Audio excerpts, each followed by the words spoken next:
Mientras estábamos cantando, estaba pensando que nuestro Señor Jesucristo aprendemos a través de Él lo que es el servicio. Él fue la primera persona que nos mostró lo que significa servir. Y nosotros como hijos de Dios estamos llamados a amar, y amar es dar, y dar es servir. Entonces, lo más natural en nosotros es poder servir y poder dar. Yo sé que aquí muchos de ustedes sirven tanto a la iglesia como fuera de la iglesia, y pues doy gracias a Dios por la vida de cada uno de ustedes que está sirviendo los propósitos de Dios en este mundo. Qué maravilloso, ¿no? Es pensar que Dios nos permita poder servirle en sus propósitos, que Él nos considere a nosotros personas confiables y aptas en medio de nuestras limitaciones, en medio de quiénes somos, que nos permita ser parte de su obra. Y esto es lo más maravilloso que podemos experimentar como cristianos. Si ustedes no están sirviendo, yo los invito a servir. Yo sé que algunos sus circunstancias no son las más favorables, pero sí les invito a servir porque se están perdiendo una gran bendición si no lo están pudiendo hacer. Entonces, pues este sermón precisamente trata acerca de este tema. Y en nuestro servicio a Dios podemos vivir enfocados en recibir lo que es justo, confiando en nuestro propio esfuerzo y con una creencia de que estamos en el lugar que estamos por méritos propios. O en nuestro servicio a Dios podemos vivir enfocados en que Dios es bueno y cuidará de nosotros, agradecidos de que somos privilegiados porque fuimos llamados a servir, y que esto no fue porque lo mereciéramos, sino porque fue un regalo que Dios quiso darnos. Entonces, en el servicio a Dios puede haber dos perspectivas de servicio. Una es que podemos estar enfocados en recibir lo que es justo, confiados en nuestro propio esfuerzo a la hora de servir y con una creencia de que estamos en ese lugar por méritos propios, o de que ese servicio a Dios lo podemos hacer enfocados en la bondad de Dios, de que Él va a suplir para nosotros todo, agradecidos porque es un privilegio que fuimos llamados a servir y no por un mérito propio, sino fue porque fue un regalo que Dios quiso darnos. Entonces, Jesús está clarificando con la ilustración o la parábola que vamos a leer a continuación lo que significa esta enseñanza. Los primeros serán los últimos y los últimos serán los primeros, que más bien lo debemos de entender como los primeros serán como los últimos y los últimos serán como los primeros. Entonces vamos a ir viendo qué significa este dicho de Jesús: los primeros serán como los últimos y los últimos como los primeros. Entonces, las parábolas de Jesús son un método de enseñanza que mediante un ejemplo cotidiano ilustran una verdad espiritual. Y como el resto de la Biblia, necesitamos escucharlas con un corazón abierto a Dios, enseñable, humilde, dispuesto a seguir, dispuesto a creer. La parábola que vamos a estar viendo es en Mateo 20, un poquito más adelante la vamos a leer. Y esta parábola surge como una respuesta de Jesús a una pregunta de Pedro en cuanto a qué recibirían ellos como discípulos después de que habían dejado todo por seguir a Jesús. ¿Cuánto había dejado Pedro y los discípulos por seguir a Jesús? Todo. Jesús les ha dicho, en el contexto es que Jesús les está diciendo a un joven rico, que fue una predicación que hizo el pastor Jan David, que si quería ser perfecto este joven rico, es decir, entregarse completamente a Dios, vendiera lo que tuviera y se los diera a los pobres, y así haría su tesoro en el cielo, y que después siguiera a Jesús. Entonces, inmediatamente Pedro, yo creo que salta ante esto que le está diciendo Jesús al joven rico y le dice: Señor Jesús, nosotros hemos dado todo por seguirte, ¿qué vamos a recibir de ello? ¿Qué nos toca a nosotros? Esta pregunta muy bien podría también estar relacionada con la pregunta que hicieron los discípulos a Jesús un poco antes en Mateo 18. Y espero que la recuerden porque estuvimos estudiando este texto también muy detenidamente. Y la pregunta de Mateo 18 era, ¿quién es más importante en el reino de los cielos? Es decir, ¿quién tenía más honor o quién tenía más grandeza en el reino de los cielos? Ahora la pregunta que hace Pedro es, ¿qué vamos a recibir a cambio por lo que hemos dado a Dios?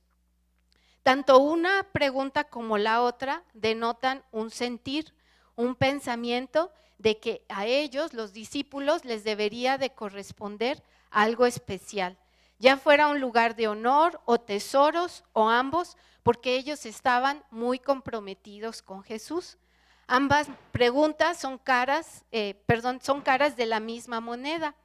¿Quiénes serán exaltados en tu reino y cómo van a ser exaltadas esas personas en tu reino? Quizás en la mente de Pedro estaba muy presente la idea del reino de Dios en la tierra y lo estaba asemejando a los reinos terrenales, en donde los más cercanos y devotos al rey pues tienen riquezas y favores del rey, lugares especiales de poder. Esto lo vemos también en nuestro país, ¿verdad? O quizás también era por un sentir de importancia, ¿no? De que Pedro decía que ellos habían sido los primeros en ser llamados a seguir a Jesús, a ser sus discípulos. Y efectivamente, si recordamos, ¿quién fue el primer discípulo llamado a seguir a Jesús según los relatos bíblicos?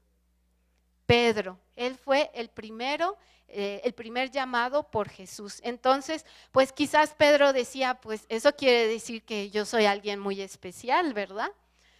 Efectivamente, vemos que sí, que Pedro dejó al instante, cuando Jesús le hace el llamado, deja al instante sus redes de pescar. Pedro era pescador, entonces inmediatamente deja su oficio, su sustento para caminar tras Jesús. Y es más, aunque en ese momento Pedro todavía no lo sabía, efectivamente él llegó a darlo todo por Jesús. ¿Saben cómo murió Pedro? Bueno, eso es lo que nos dice la tradición. Lo único que sabemos bíblicamente es que sí murió de alguna manera ejecutado por su fe en Cristo y por llamar a otros, por predicar el evangelio. Entonces, efectivamente, Pedro sí lo dio todo por Jesús. Entonces, ¿podría Pedro sentirse con ciertos derechos? Digamos, ¿tendría él razón en sentirse con ciertos derechos? Y bueno, ahora les voy a hacer la pregunta a ustedes, a nosotros a nivel personal, ¿no? ¿Cómo podemos nosotros llegar a sentirnos con ciertos derechos delante de Dios o de nuestros hermanos por nuestro servicio? ¿Cómo manifestamos deseos de reconocimiento o de que somos merecedores de retribución? ¿Qué hemos dejado nosotros para seguir a Jesús y por qué razones lo hacemos? Vamos a leer Mateo 19 del 27 al 30 y Mateo 20 del 1 al 16. Lo vamos a leer en esta versión que es Reina Valera 2005.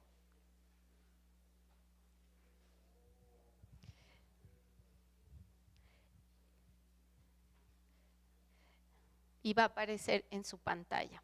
Okay, lo voy a leer.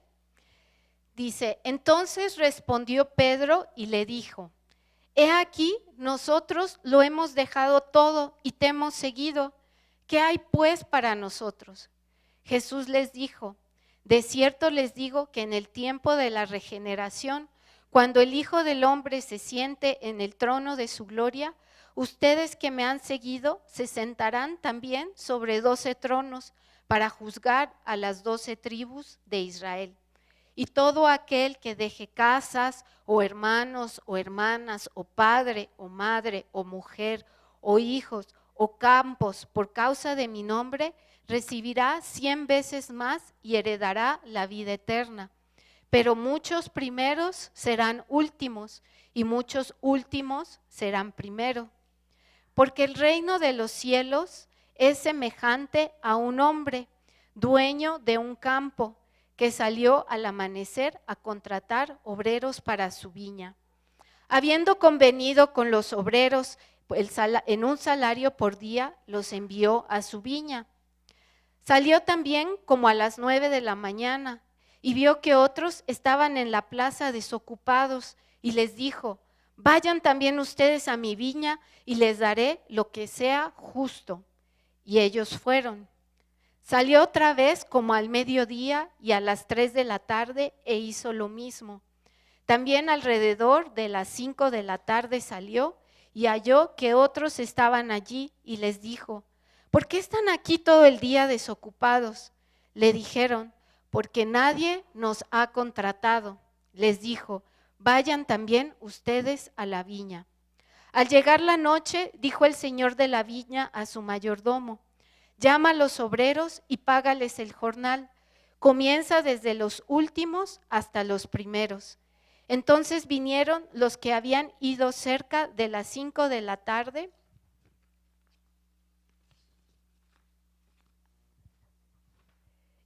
y recibieron cada uno un salario.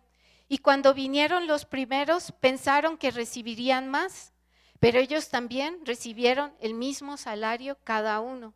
Al recibirlo, murmuraban contra el dueño del campo diciendo: estos últimos trabajaron solo 1 hora y los has hecho iguales a nosotros que hemos soportado el peso y el calor del día. Pero él respondió y dijo a uno de ellos: amigo, no te hago injusticia. ¿No conveniste conmigo en un salario para el día? Toma lo que es tuyo y vete. Pero quiero darle a este último como a ti. ¿No me es lícito hacer lo que quiero con lo mío? ¿O tienes envidia porque soy bueno? Así los últimos serán los primeros y los primeros últimos. Y entonces, ante esta pregunta que hace Pedro de qué les toca recibir a ellos, Jesús les cuenta una historia y les dice que hay un dueño del viñedo. Este dueño es el Padre Dios, y el viñedo representa el reino de Dios y sus actividades.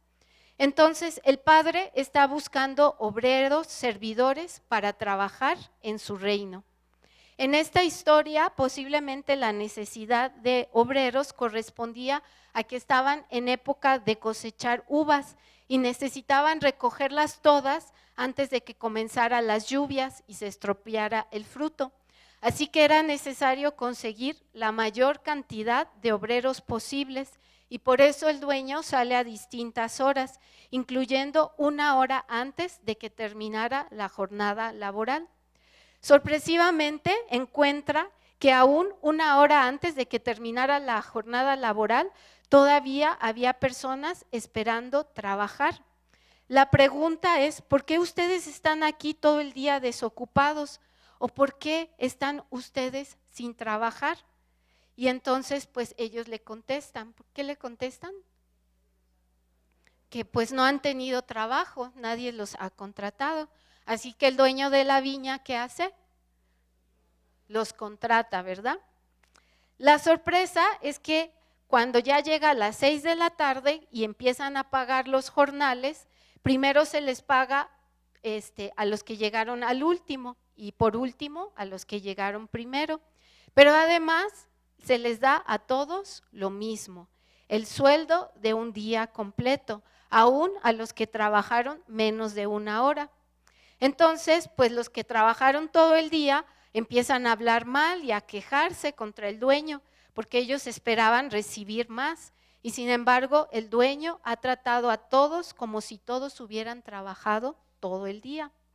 Su queja es que ellos han aguantado el calor del día y soportado la carga de trabajo, y estos que llegan al último y que prácticamente no hicieron algo, no hicieron mayor cosa, no tuvieron que esforzarse, están recibiendo la misma paga que los primeros. Y entonces la respuesta del dueño es la siguiente. Bueno, les contesta 3 cosas. Primero, que él fue justo porque les dio lo convenido a los que trabajaron desde las 9 de la mañana.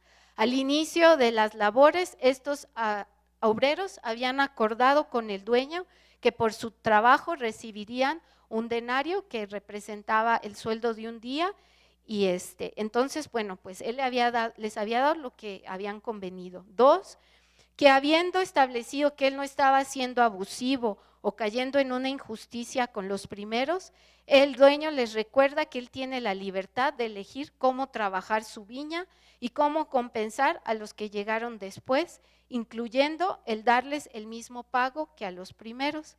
Y 3, los confronta con la pregunta de si acaso ellos están resentidos y con envidia por la generosidad del dueño.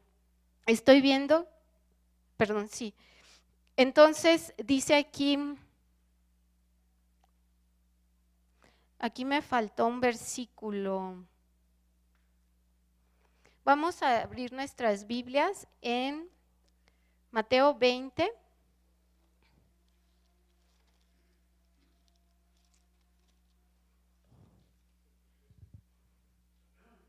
En el versículo 15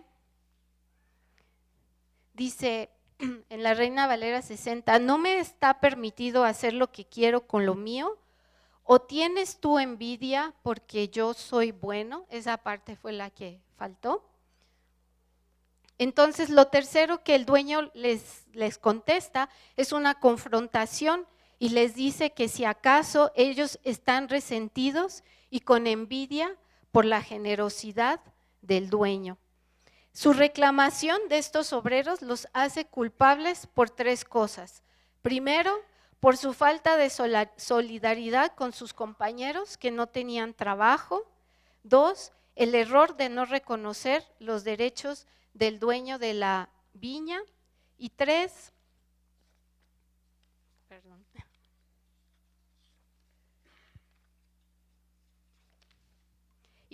la práctica de celos y envidia, porque el dueño solo había sido justo con ellos, pero misericordioso con los demás. Entonces, con esta ilustración, Jesús les está ampliando su respuesta a la pregunta de Pedro, ¿qué nos toca a nosotros?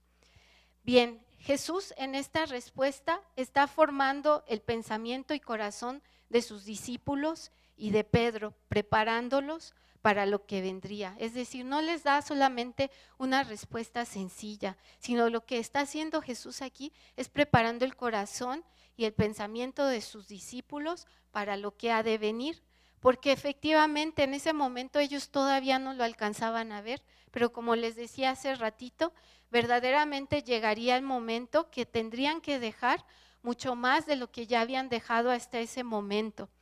Pedro, como mencioné, había muerto ejecutado. Santiago, el hermano de Juan, también murió por ejecución. De los otros no tenemos mención de qué pasó, pero seguramente también vivieron persecución por su servicio a Dios.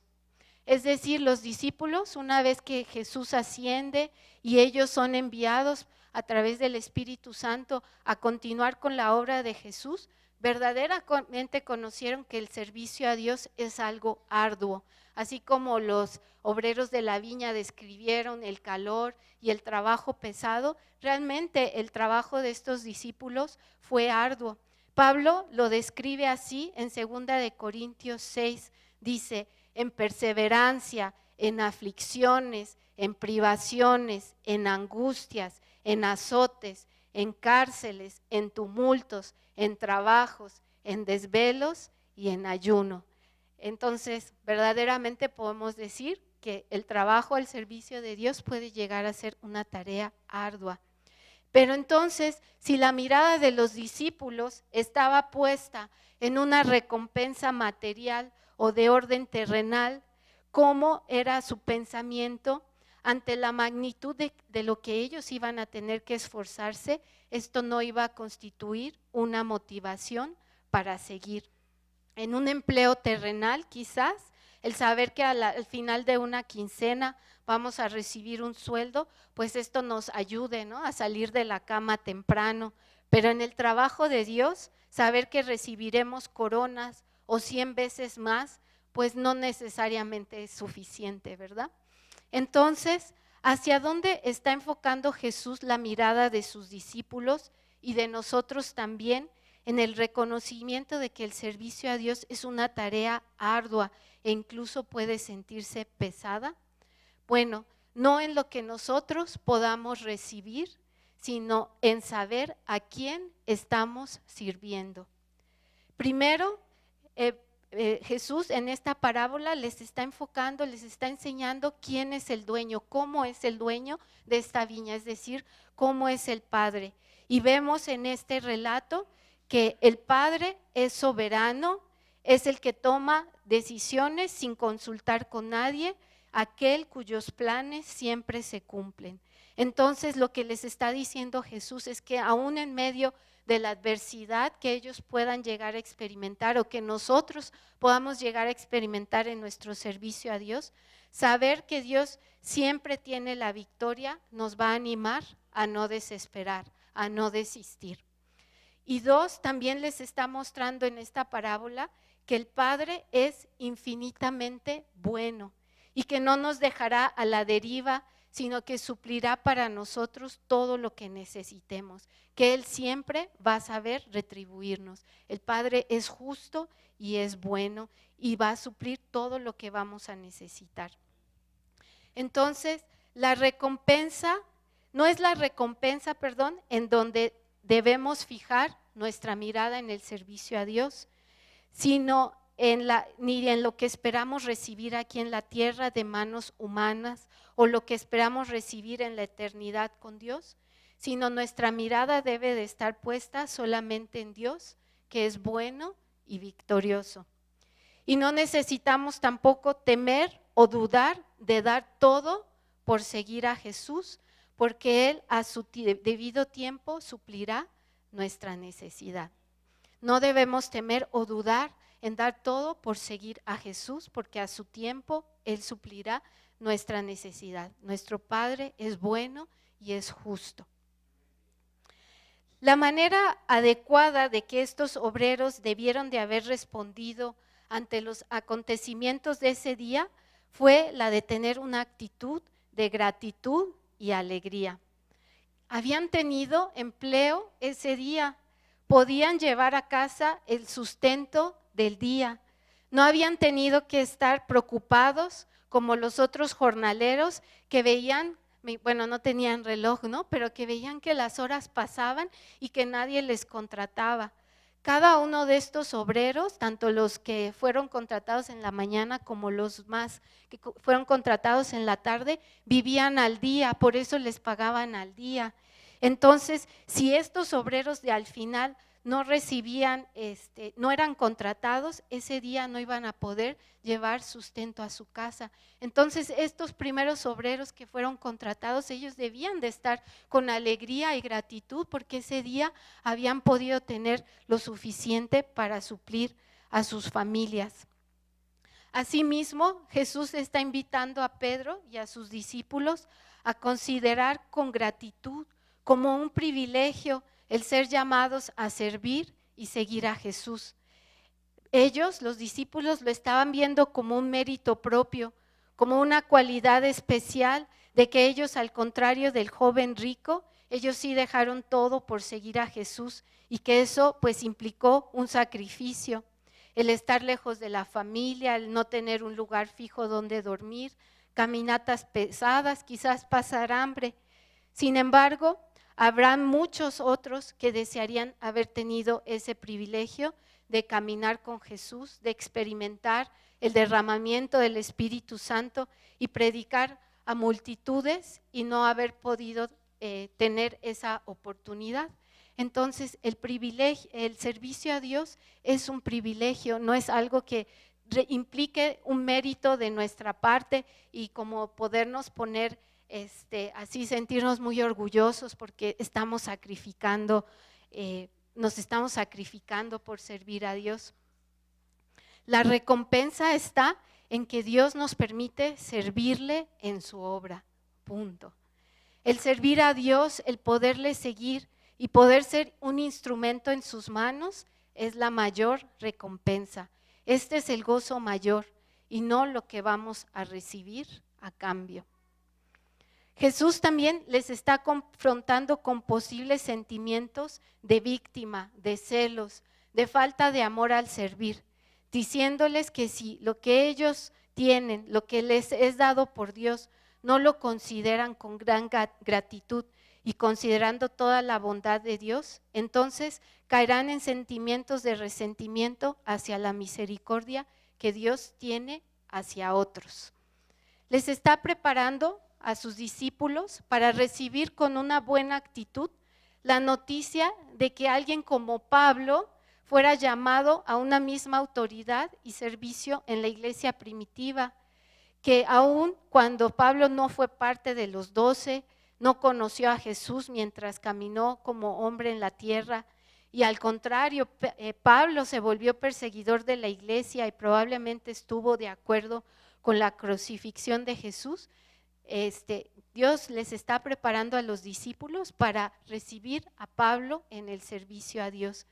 Les está recordando que Dios es soberano y que es libre de hacer con lo suyo lo que quiere y que no hay razón de cuestionar su manera de actuar, ni a quién escoge o cómo escoge y lo que le da a cada uno.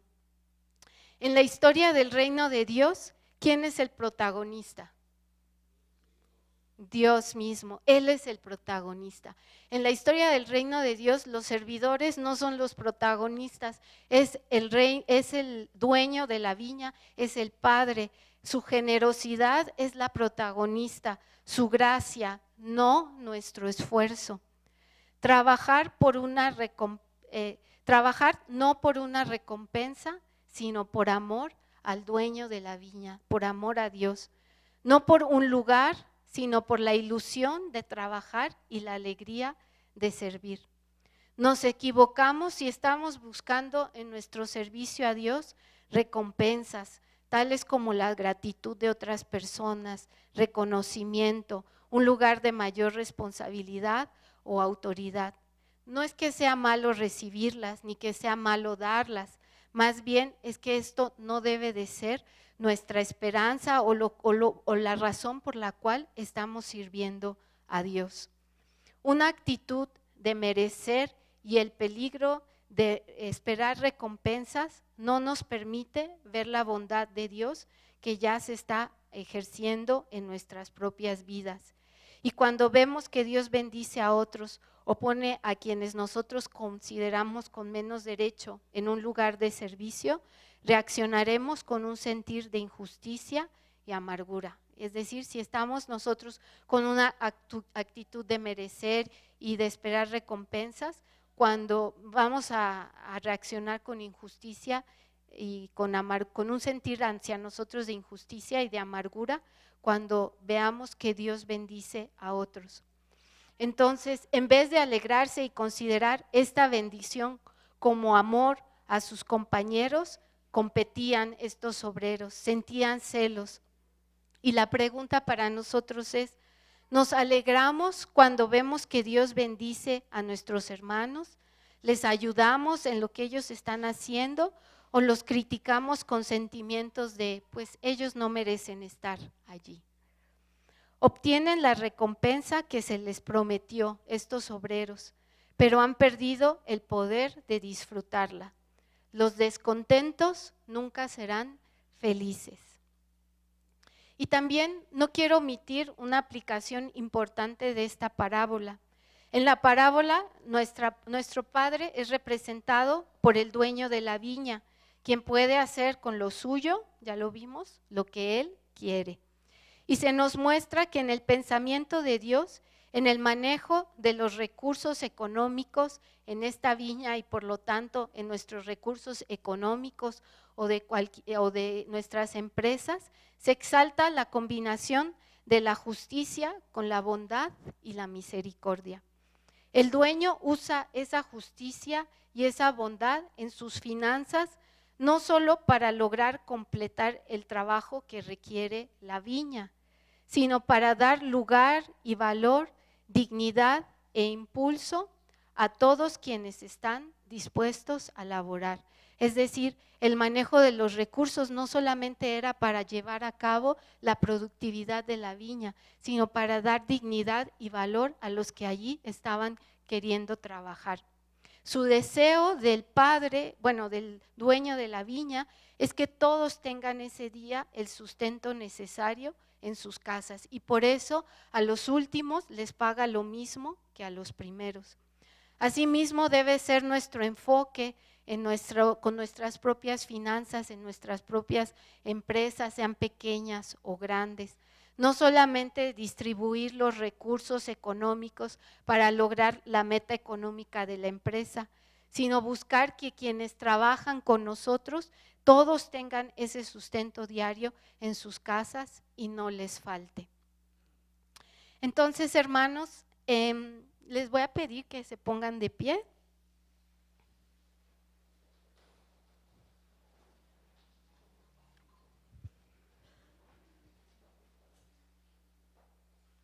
En esta historia, tristemente, en la recompensa que les fue dado a todos, porque todos recibieron el sustento de ese día, quienes llegaron primero a la viña tuvieron el menor gozo y quienes llegaron últimos tuvieron el mayor gozo. Ya vimos por qué. No perdamos la mayor recompensa que quiere Dios darnos por fijar los ojos en la recompensa equivocada. Cuando tomemos, hermanos, la decisión de seguir a Jesús, no vivamos con reserva por lo que vamos a tener que dejar. Esa actitud impedirá que experimentemos alegría. Más bien creamos lo que esta palabra nos enseña, que Dios es bueno, es generoso y sabe retribuir lo que ponemos en sus manos. Demos todo a Jesús sin miedo, sin reservas. En nuestro servicio a Él, hermanos, quien olvida la recompensa es quien la encuentra y quien trabaja por una, la pierde. No vivamos pensando en lo que debemos recibir de los demás, porque eso nos va a quitar la vida. Más bien pensemos en el privilegio de que Dios nos permite dar. Sirvamos solo, hermanos, por amor. Vamos a orar. Querido Padre, gracias, mi Señor, porque a través de esta ilustración conocemos que tú eres un Dios, Señor, bueno, un Dios justo, Señor, que eres un Dios soberano, Señor, a quien nadie tiene que decirle lo que tiene que hacer, sino que, Señor, tú haces todas las cosas como tú quieres, Señor, y gracias porque tú nos das el privilegio de servirte, Señor. Servirte es un privilegio y es algo, Señor, que necesitamos valorar, Señor, y hacerlo con todo amor. Y también, Señor, darlo todo, porque, Señor, podemos saber que tú vas a suplir para cada una de nuestras necesidades, Señor. Tú te alegras, tú te gozas, Señor, cuando tú ves esa fe, Señor, que está dispuesto a darlo todo por seguir a Jesús, Señor. Y yo te ruego que en nuestros corazones, Señor, haya ese ímpetu, esa decisión, Señor, y que podamos caminar, Señor, a la luz de esta palabra, recordando, Dios, que tú nos sustentas y que tú nos das todo. Gracias, Dios amado, porque la mayor recompensa no es, Señor, lo que vamos a recibir, sino es poderte servir a ti, Señor, el dueño de todo. Es poder, Señor, dar nuestra vida para que tus propósitos se cumplan. Dios amado, yo bendigo a mis hermanos en esta mañana. Yo les bendigo, Señor, en su servicio, en su trabajo a ti, Señor. Sígueles dando esa fuerza que cada uno de ellos necesita. Señor mío, sígueles dando esa convicción de que en medio de cualquier adversidad tú estás a su lado, Dios. Y gracias, Dios amado, porque tú nos haces partícipe de tu obra, Señor, y nos haces partícipe también de tu victoria. Gracias, Dios, porque en el servicio a ti hay gran gozo y yo te ruego, Dios, que tú permitas a cada uno de mis hermanos aquí poder seguir experimentando ese gozo, Señor. Y si hay, pues en alguno de nuestros corazones, Señor, algún tipo de resentimiento, Señor, que podamos venir ante ti, Señor, y confesarlo y poder, Señor, aceptar y recibir nuevamente esa alegría al servirte, Señor. Gracias, Dios amado, por esta palabra que tú nos das, Dios, y Señor, también, Señor, inquieta a mis hermanos que aún, Señor, no conocen este privilegio de servir, para que, Señor, ellos lo anhelen y lo puedan poner por obra. En el nombre de Cristo Jesús oramos. Amén. Amén.